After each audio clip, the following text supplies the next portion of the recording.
Today, I'm pleased to announce members of my science and technology team. Dr. John Holdren has agreed to serve as Assistant to the President for Science and Technology and Director of the White House Office of Science and Technology Policy. John P. Holdren is the resident science czar of the Obama White House. He's the head of the White House Council on Science and Technology, key advisor operating out of the new Executive Office building in Washington, D.C. This man is a Malthusian fanatic. He's a follower of Bentham and Malthus and Darwin. In other words, the main philosophers of the British Empire in the 19th century and the fountainhead of reactionary and anti-human ideology in that time frame.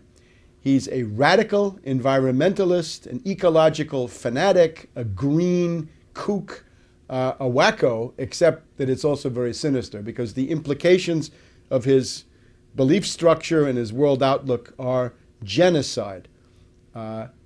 He is, in particular, an enemy of the traditional American point of view on the world. Holdren polemicizes in his books against people he calls the cornucopians, people who think that the bounty of nature and of production is unlimited. He says that's not true. There are limits to growth, and we have to live within those limits. He polemicizes against growthsmanship, that you can grow your way out of a crisis. According to Holdren, that door has been permanently closed on all of us. And in particular, he says he hates the moonshot mentality of the average American. And that is to say, with the right kind of national mobilization, technology, and political will, you can do just about anything, including putting a man on the moon or putting other people out into space. So Holdren is anti-American in this deep way. He is a pessimist culturally and historically. He calls himself a neo-Malthusianism. Now, the heart of his outlook is what he calls, he says that population is the root of all human problems. In other words, people pollute. Humanity is a cancer on the face of the earth. The one big problem in the ecosystem is the role of humankind. And of course, in reality, the existing ecosystem could not survive without the constant contributions of human production. It's very easy to show that. Holdren started off in the 1970s with Paul Ehrlich, who was a charlatan and an obscurantist and a crackpot who wrote the book The Population Bomb. Ehrlich was convinced that world population was growing out of control and that this is going to lead to a breakdown of human civilization sometime in the late 20th century. And it goes together with the campaign of the limits of growth, the Club of Rome, Aurelio Peccei, and the rest of these people. This is kind of the intellectual milieu that Holdren comes out of. Now, there was no population bomb. It's just not true. It never happened. Population in Europe is falling. If you just look at the self-renewal of these populations. Same thing in Japan, same thing in Russia. They've all got a demographic problem which has nothing to do with overpopulation. It has to do with shrinking population. China has demographic problems that were caused by going along with this two-child per family policy. The U.S. would be experiencing demographic decline if it weren't for the flow of immigrants into the country. So there never was a population bomb, but Holdren does not revise or change his pseudoscientific outlook because of this. Population is the problem. Now he looks around the world, writing in the early 1970s in one of his textbooks, and he says, some countries have so much population that they ought to be triaged. We should cut them off, give them no more food aid, no more credit, no more help of any kind. Well, what are the countries? He says India is probably on the list. India, hundreds and hundreds of millions of people, and Holdren says, cast them into the outer darkness. Then Bangladesh, with a couple of 100 million people, Holdren says, for sure, Bangladesh has got to be triaged. Give them nothing. Now again, the note of genocide. the idea that whole countries should be consigned to doom puts Holdren in a league which is far beyond Hitler in terms of the number of victims that these policies would result in. He hates science and technology. He wants to limit science and technology. He regards them as a threat to what he thinks of as the social order, and also to the crackpot views of charlatans and fakers like himself. He says he wants to create a science court that would decide which inventions could be put into practice and which would have to be banned. This is unbelievable. This would essentially strangle the source of human progress and consign us all into a stagnation and ruin, which would never end. Holdren believes that there's a world optimum population, or carrying capacity. Now, the idea of carrying capacity comes from the writings of a Venetian kook by the name of Gianmaria Ortes, O-R-T-E-S, writing in 1790 or thereabouts. Ortes said that the limit of the world population was 3 billion people, and that if you went beyond that, you'd have famine and starvation and death, and it would always tend back to 3 billion people. Now, Holdren is even worse. He's more genocidal than Gianmaria Ortes. He's more genocidal than Malthus, who followed in the footsteps of Ortes.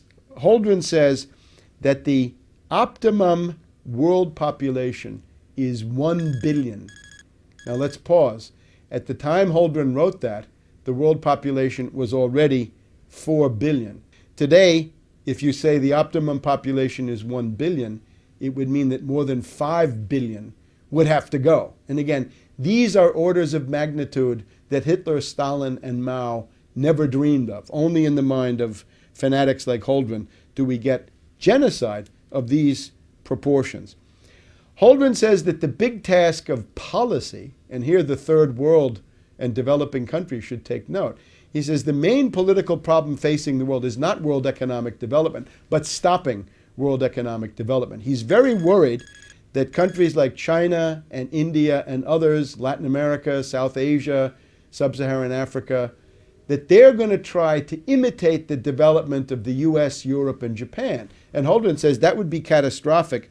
What we need is to stop third world development. We've got to convince the third world not to do that, and we've got to institute de-development worldwide. In other words, turn back the clock of history, roll back progress, and go back to what amounts to pre-industrial civilization. Well, pre-industrial civilization is a lifespan of 30 to 35 years, nasty, brutish, and short, as Hobbes put it. So that's what Holdren wants for you and your family. In order to enforce this, he talks about a supranational monstrosity that he calls a planetary regime. This means a world empire, a supranational, one-world government that would attempt to control all details of human life. Would start with what he calls the global commons. That is to say, anything that impacts the air, the soil, and the oceans would become the subject of international, supranational intervention. It would be like the IMF on steroids. Instead of just economic life, it would extend to everything. Again, the temperature in your living room, the kind of car you have, the amount you get to eat, whether you have a pet. I mean, minimal details about your everyday life.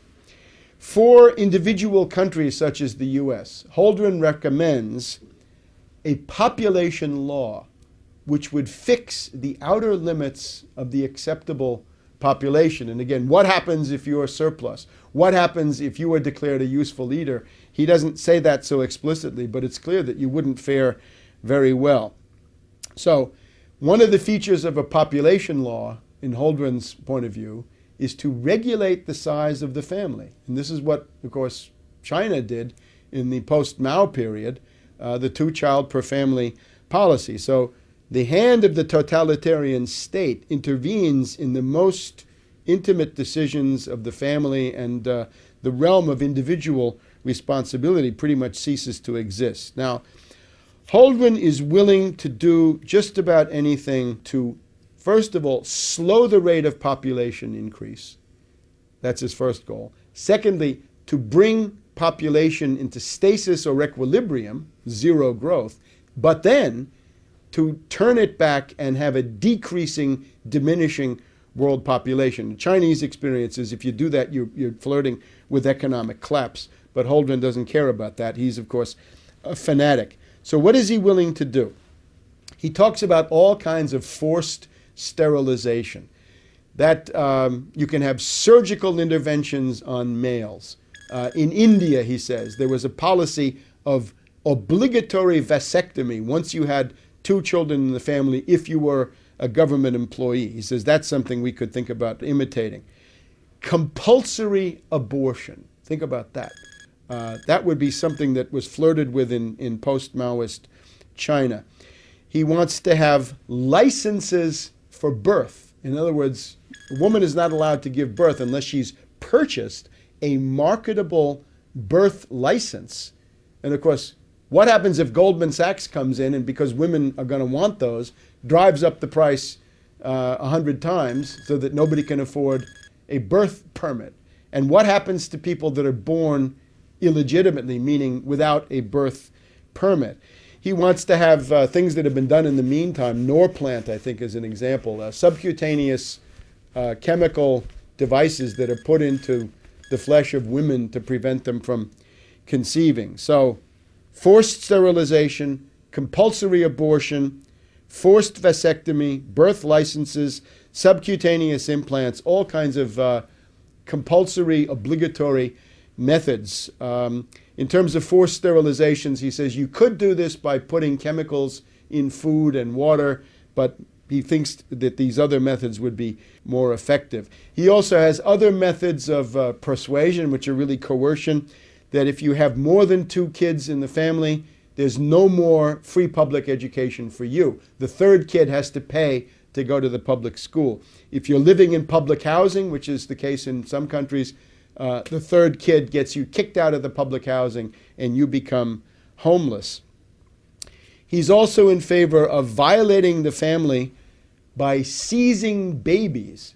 He says that if it's a teenager or a minor who has had an illegitimate child and there's no husband in the picture, then the government should come in and seize that child and have a policy of forced adoption to take care of that illegitimate child. You can see that Holdren is a collectivist. He is not a collectivist of the Marxist type, however. I would call him a collectivist in the tradition of Rousseau for 2 reasons. Remember, there are 2 Rousseaus. One is the Rousseau who says that the noble savage is the goal of human life. In other words, the more primitive you are, the less civilization you have, the better you are. Just if you think about that, Rousseau on that basis is one of the most influential philosophers of the current time, because it basically says primitive societies are better than corrupt modern society, so we should go back to nature and go back to the ways of these underdeveloped peoples. But then there's the other side of Rousseau, which is the collective will. The late Rousseau writes about the collective will in that the individual counts nothing compared to the collective will. This is essentially the philosophy of the reign of terror in the French Revolution, and that's pretty much where Holdren is. So I would call him a Rousseauvian fanatic in addition to being a Malthusian and a Darwinist and a Benthamite, and he wants to have the noble savage, roll back civilization, go back to pre-industrial civilization, or call it civilization if you want to, and at the same time he wants to impose the collective will. He even writes about infanticide. He says that infanticide is found in many primitive peoples, and he says, well, what that means is that these societies thought that the survival of the group and the collectivity was more important than the individual, so they didn't hesitate to kill babies, which implies Holdren's idea of civilization. It's a form of barbarity.